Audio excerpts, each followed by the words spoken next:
कल ही आपको चेहरा बनाया गया और उसके बाद आज हम कुछ सर्वेज देख रहे थे, नेशनल चैनल पे बड़े सारे सर्वे चले, CSDS का भी एक अरविंद जी सर्वे है, वो सब बता रहे हैं कि आम आदमी पार्टी रेस में दूसरे नंबर की तो हो सकती है, कांग्रेस और उसमें बीजेपी से तो कोसों दूर खड़ी हुई है। तो आपका चेहरा बनने का आपको लगता है कि कुछ पार्टी को फायदा होगा? देखिए, गुजरात की जनता तय करती है। पहली बार अरविंद केजरीवाल जी आम आदमी पार्टी ने एक किसान मालधारी के बच्चे को आगे किया है, ये मौका दिया है। चुना तो जनता ने, अभी तक क्या था, अब मुख्यमंत्री के बेटे हैं, अब आ जाओ वारिस से संभालो। अरे राजाशाही तो खत्म हो गई मेरे साहब। सरदार वल्लभ भाई पटेल ने जब लोकशाही के लिए 562 जो रजवाड़े एकत्र किए, तब से खत्म हो गई। लेकिन इन्हीं के देखो, अमित शाह जी का बेटा कहाँ है, क्रिकेट की पता नहीं है, सेक्रेटरी बनकर बैठा है। और भाजपा का पैरना प्रमुख बेचारा बिजली भी फ्री नहीं ले पाता है। क्या दिक्कत है यार आपको उनकी? तो ये सब चीज़ें अरविंद केजरीवाल जी ने, जैसे पंजाब में किया मिस कॉल नंबर, यहाँ पे भी पार्टी ने किया मिस कॉल नंबर। लाखों लोग, गुजरात की जनता जिसको भी चुने, और ये एक व्यवस्था है। मैं मुख्यमंत्री नहीं हूँ, 6.5 करोड़ जनता मुख्यमंत्री की शपथ लेगी, मैं वादा देता हूँ।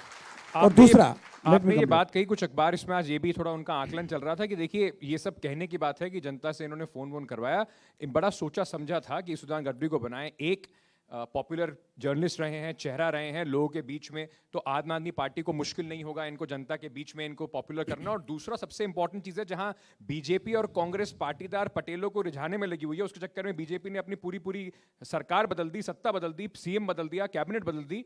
आप OBC तबके से आते हैं तो 48% वोट हैं, उसका फायदा आम आदमी पार्टी को मिल जाएगा।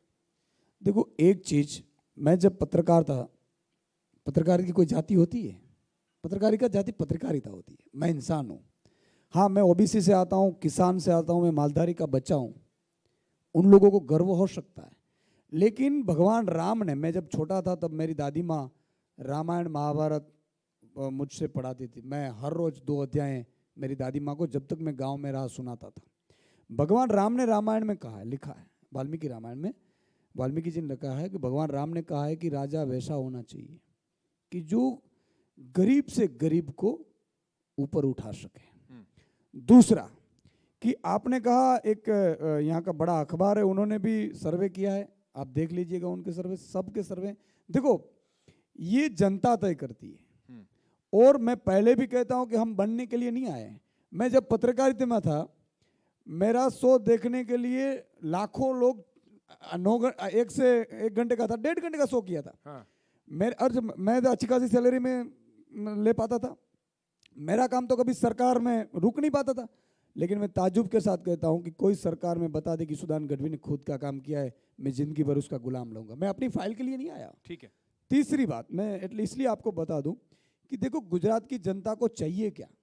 आपने कहा कि यहाँ भाजपा है, कांग्रेस इलू थी, इसलिए पिछले 8 साल में 65 कांग्रेस के बड़े नेता भाजपा में चले गए। अभी मैंने सुना है कि 35 MLA, रनिंग MLA कांग्रेस के भाजपा के साथ मीटिंग कर चुके हैं। हाँ। लेकिन भाजपा वालों ने यह कहा कि अगर आप इधर आ जाएंगे तो आम आदमी जीत जाएगी।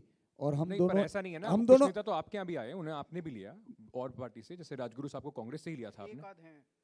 मोस्टली तो बीजेपी में नहीं, MLA नहीं आया। एक चीज मैं MLA की बात कर रहा हूँ। और दूसरा आपको इसलिए इलू का सबूत दे दूं कि NTV के लोग समझ पाए, पूरे इंडिया में देख रहे हैं। देखो 65 वो बड़े बड़े नेता गए हैं। दूसरा, राष्ट्रपति का चुनाव था, 9 MLA कांग्रेस के क्रॉस वोटिंग किए थे। अभी 1 MLA भाजपा में चला गया, 8 कहाँ है? ठीक है। इन्होंने क्या किया है, इन्होंने ये कहा है कि कांग्रेस वालों को कि आप वहां रहिए, पैसों की जरूरत है, हम 5-7 करोड़ रुपए आपको दे देंगे। मैंने सुना है राजनीति में इस तरह के आरोप। का सुन लीजिए, पूरे बड़ा स्कैंडलस है। हाँ। इसलिए देखो MLA मेरे पास भी आते थे कि सुधांशु भाई कैसे करेंगे, क्या करेंगे। मैंने कहा देखो आपका सर्वे में आएगा तो टिकट देते, हम सर्वे के बिना टिकट नहीं देते। तो भाजपा वालों के पास गए MLA और उन्होंने कहा कि आप है ना कांग्रेस से लड़ो, पैसों हम देंगे, जब जीत जाओ तो हमारे में आ जाना, और अगर हार जाओ तो आम आदमी को हराना, भाजपा वालों को जिताना। क्योंकि अब उनको लग रहा है कि 70+ भाजपा नहीं हो रही है। और उन्होंने कहा कि 22 आप जीत कर आओ पूरे गुजरात में, तो हम सरकार बना लेंगे साथ में मिलकर।